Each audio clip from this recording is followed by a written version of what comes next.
Hi, and welcome back to English Lessons with Stephanie. This is reading lesson number 4, Planted. In this lesson, we're going to do a guided reading of Planted, the text that we listened to in the previous lesson. We'll do a paragraph by paragraph reading where we can practice reading out loud by pausing the video and then listening and then reading out loud. And then we're going to discuss each paragraph, different problems we're having before moving on to the next paragraph. We are going to use the GASP method, which stands for guessing, answering, summarizing, and predicting. Let's begin. So here you can pause the video and you can read out loud, or you can listen to me read out loud and then read out loud yourself. After my mother passed away, one of my friends sent me a basket of plants as a bereavement gift. This friend of mine is a huge plant enthusiast. His studio apartment in San Francisco looked like a jungle, with plants crowding the windows and lining the walls. His gift was beautiful and thoughtful, but I hated it. Okay, so this first paragraph starts with a phrasal verb, passed away. And this is a little bit different from our grammar phrasal verb of passed out. You can remember that passed out means to lose consciousness, but passed away is a little more serious. Passed away means to die. In this sentence, we also see basket of plants. And just by looking at this photo, we can see what a basket is, right? It's the container at the bottom for the plants. And the word bereavement is not a very common word, but it means the act of being sad when someone dies. So it's very specific to this situation. In the next sentence, we see the word enthusiast, and hopefully you can remember what this word means because it was a vocabulary word from class 1. When you look at the word and you see the ending of IAST, this means a person. And remember that enthusiast comes from the word enthusiasm. Enthusiasm means to be really passionate or excited about something. So an enthusiast is a person who's really excited about something. A studio apartment, it's not very important, but a studio means it's just one room. And then we have the word jungle. So if a place looks like a jungle with a lot of plants, what can you guess that a jungle is? A jungle is like a tropical forest. Next, we have the word crowding. Plants crowding the windows and lining the walls. And maybe you've heard the word crowd or crowded before, and you can picture lots of people. A crowd of people means a lot of people. And crowding here is being used as a verb to show that plants are crowding the windows. That means a lot of them together by the windows. So let's see if we have any other questions we can answer before we summarize this paragraph. How would you summarize this paragraph? Now remember, when you summarize a paragraph, the summary is often the first sentence or the last sentence. And in this case, I would point to the last sentence. That she received a beautiful gift, but she hated it. So there's different ideas here. And this idea is kind of strange, right? If you receive something that's beautiful and thoughtful, why would you hate it? And so when we predict what we're going to read in the next paragraph, I would predict that we are going to read why she hated it. When my mother passed, my daughter was just 6 weeks old. I was trying to take care of her, myself, my father, and the house. I did not need another thing to take care of. I put the basket of plants on the floor and mostly forgot about it. Once in a while, I would pour my glass of water in it as I walked by. When my daughter started to crawl, she would make for the basket and tear the leaves off the plants, and I would let her. I didn't care. I kind of wanted them to die, just so I wouldn't have to look at them anymore. They made me sad. Looking at them reminded me of my mother's passing. My sister-in-law had also given my mother a plant when she was sick, and now it was half dead with neglect. Guiltily, I put it outside, out of sight.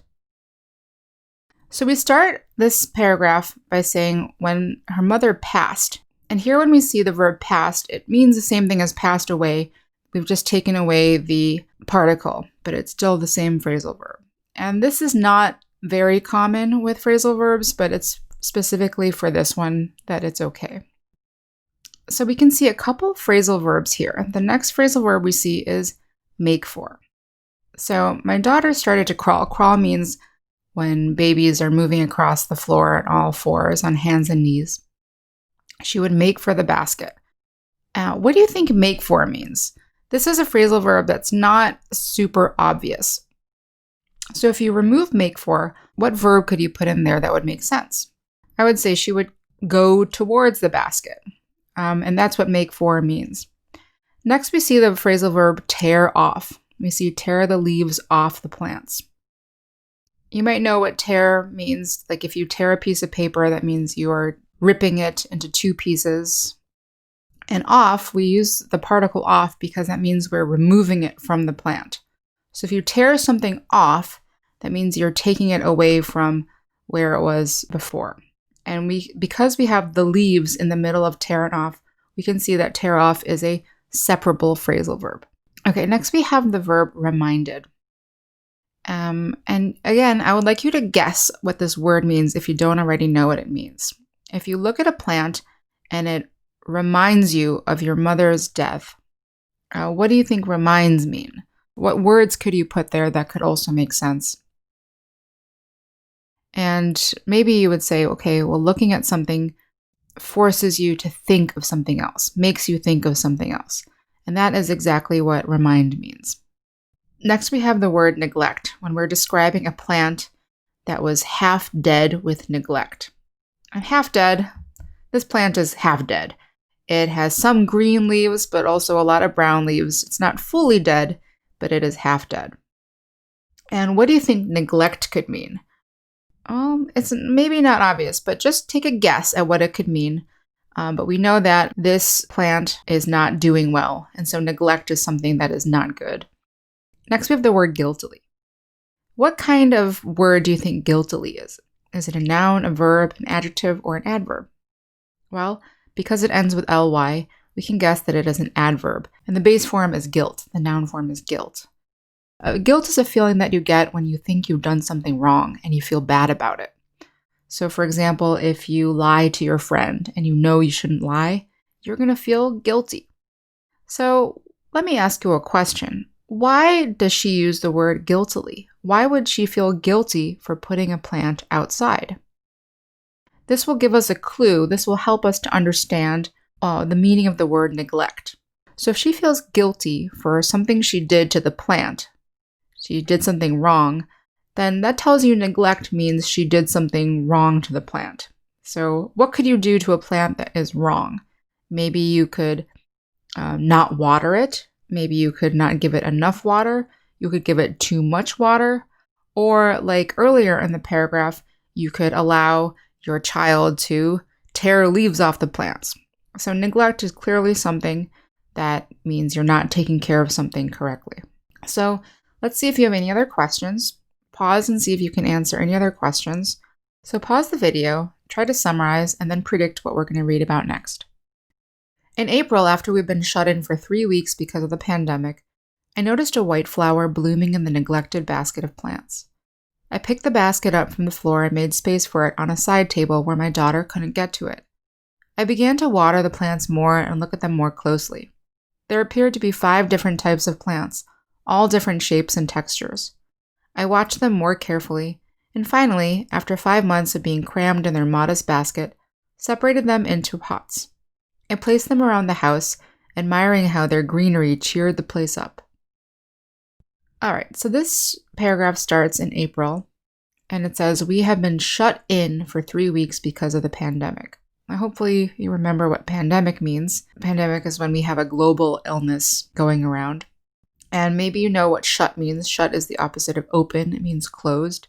So if you're shut in, this is a phrasal verb that means you are kind of closed in. You cannot leave. And she noticed a white flower blooming. So probably know what flowers are, but here's a picture of a white flower. And blooming is when a plant's flowers open up. So this white flower is blooming in the neglected basket of plants. So here we see the word neglected again. And she picked the basket up from the floor. Now picked up here, we have another phrasal verb. Now, you should remember that we learned the phrasal verb picked up in our grammar lesson. And we learned that picked up means to get something. Like in the grammar lesson, she picked up some eggs from the store. She got some eggs from the store.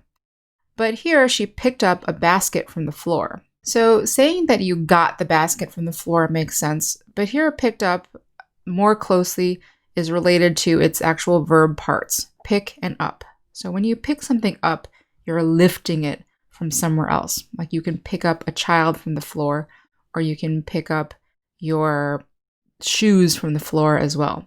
Anything that is being picked from the floor, you would say pick up. Here we pick up the basket and we put it on a table where the child couldn't get to it. And get to is a verb phrase that we used in class 1.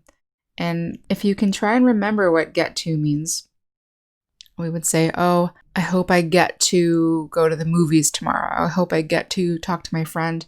There, get to meant you have the opportunity to do something. And here, get to means something a little bit different. But if you can't get to something, it also means you don't have the opportunity to see it or touch it. Here, where the daughter can't get to it, that means she can't touch the plants. Our next word that we are going to talk about is textures. Here she looks at the basket and she sees 5 different types of plants, all different shapes and textures. So shapes means the size and form of something. You can take a guess what textures means, but it means the way something feels when you touch it. Next we'll look at the word crammed. These plants were crammed into a modest basket. And what do you think this means, crammed?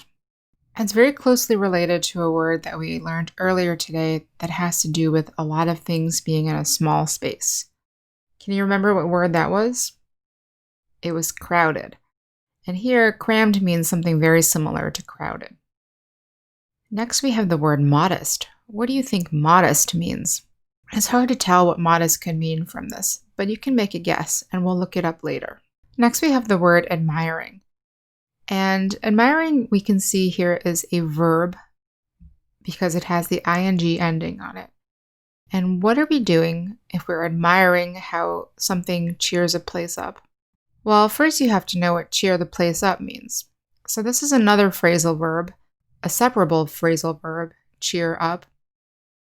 And maybe you know what cheer means, cheer, cheerful. Cheer is to make someone happy. So cheer up just means the same thing as cheer, but it is a very common phrasal verb. If something is making a place happier, what verb could describe that feeling that we feel toward it? What are we doing to it? So it's some kind of good feeling, and that's just a good enough guess for now. So now that we're at the end of this paragraph, take a minute to summarize it in a sentence, and then make a prediction about what we're going to read in the next paragraph. In their new pots, the plants are flourishing even more. I figured out their names, looked up how to care for them, and now constantly look in on them throughout the day. The anthurium rewarded me with 3 more flowers. The pothos extended a long vine from its new pot, and the oyster plant came out with dozens of tiny purple shoots. That was a short little paragraph, but lots of words in it. So first, the plants are flourishing. Can you guess what flourishing means? Well, because it has even more afterwards, we can guess that it's a continuation of something that was happening before. So the plants went into new pots. And were they doing well or were they doing badly? I think they were doing well because they were growing and producing flowers before. So flourishing means to be doing well. And then we have some phrasal verbs. So figure it out. This is one of our phrasal verbs from the grammar lesson. Can you remember what figure out means? And look up and look in on these 3 phrasal verbs were all from our grammar lesson this week. And in the middle of them, we have the adverb constantly. And we're constantly looking in on the plants throughout the day. So if you're doing something throughout the day, that means regularly. So constantly is close to regularly. The anthurium is a type of flower. It's the type of flower that was in this picture before. Rewarded is from class 1 vocabulary. Hopefully you can remember that reward means to give something good, to give a prize for doing something well.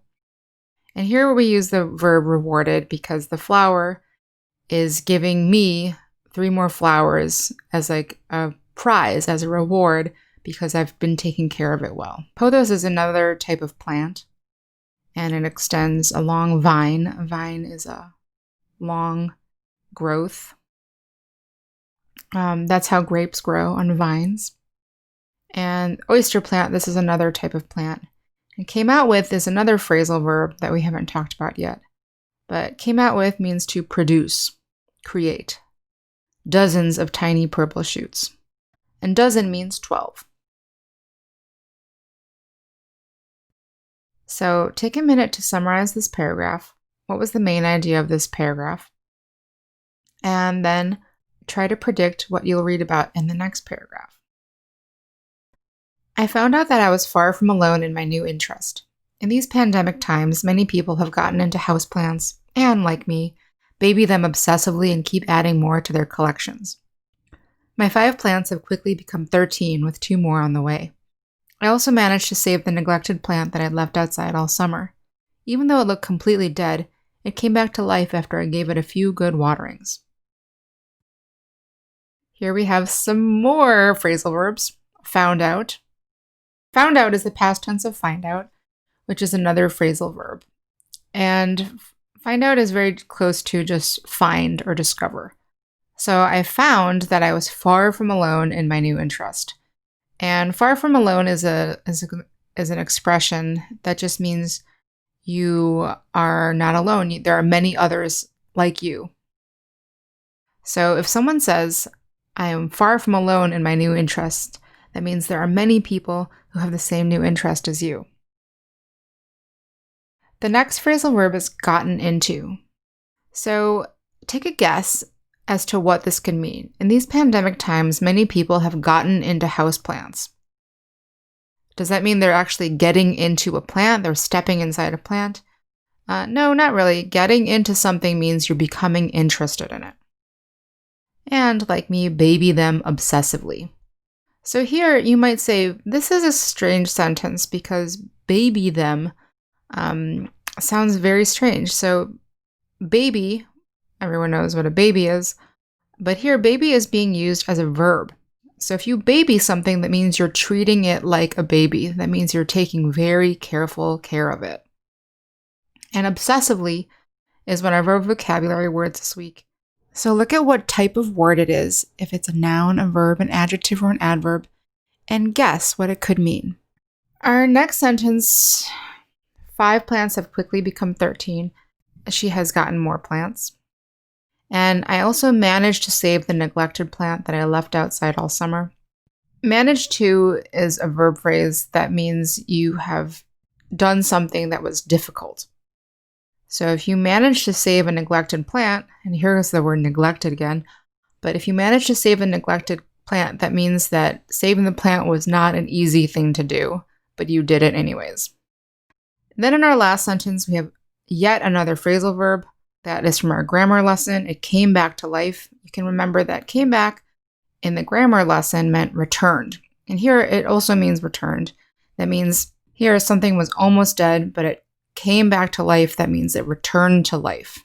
It returned to its previous condition after a few good waterings. And here we're using the word watering as a noun as the action of giving something water. So I gave it water a few times and then it came back to life. So take a minute, summarize this paragraph, and then predict what you might read about in the next paragraph, which is our last paragraph. Once again, there are plants on the floor, but now it's because I've run out of space to put them. Now, when my daughter tries to tear the leaves off of my precious plants, I pull her away gently. I'm trying to teach her to respect the plants. I've learned a lot from them already, and as they grow, so does she, and so do I. So again, we have a phrasal verb from our grammar lesson, which was run out of. Hopefully you remember what that means. And tear the leaves off. Again, we're talking about removing the leaves of something. And my precious plants. What do you think precious means? Do you think it is she describing the plants in a good way or a bad way? How does she feel about the plants now? Precious means that something is dear to us. We really care about it a lot. And then we have another phrasal verb, pull away. Pull her away means to move her farther away from something by pulling. And gently. Gently means carefully, not roughly. You're doing it with the care. Then we have the verb respect. And if you look at the sentence, I'm trying to teach her to respect the plants. What do you think this means? What are we trying to teach the baby to do to the plants? We're trying to teach her to not tear the leaves off them, right? And to treat them better. So respect will have a similar meaning to that. And this is the last paragraph. So in the end of this passage, she says, I've learned a lot from the plants already. And you might ask yourself, what did she learn from the plants? What do you think she meant by that? And in the last sentence, she kind of answers this question. As they grow, so her daughter grows, and so does she, the speaker, the writer. And that can tell you that she was learning about growth, right? How a person grows. And when we use the word growth like this, a person grows, we can say they grow bigger, like the baby, or we can say that they grow emotionally as a person. So we can work on this in our writing class this week, and you'll have a chance to write a little bit about this reading. So now that we've reached the end, it's a good idea to summarize what you've read as a whole. Go back and review any parts you might still be confused about. Look up any words in a dictionary. If you go on with this week's writing lesson, we will talk about these vocabulary words a lot more carefully and how to write with them in grammatically correct sentences. And then in this week's speaking lesson, we'll have a chance to talk about these topics and to practice using these phrasal verbs again. So great work today. Thanks for joining us, and we'll see you next time.